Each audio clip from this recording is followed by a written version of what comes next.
একটা ব্রেকিং খবর পাই থাকে আসবটি India Pakistan war like situation উলাগিনা টেনশন যা থাকে উপরটি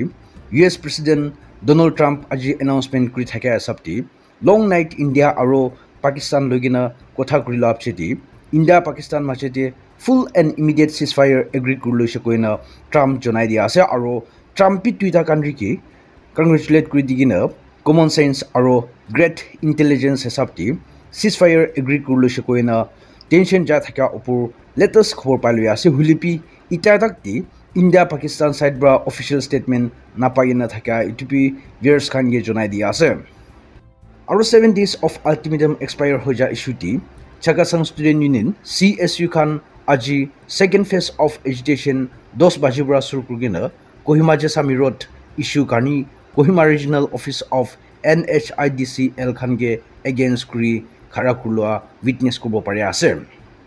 আৰু কোহিমা জেসামি ৰোড ইস্যু ওপৰতে চাকাসাং স্টুডেন্ট ইউনিয়ন খানবাটো মে 2 তাৰিখ আলটিমেটাম উঠাই দিগিনা immediate action on Kohima Jessami road পেকেজটি পথহোল ৰিপেয়াৰিং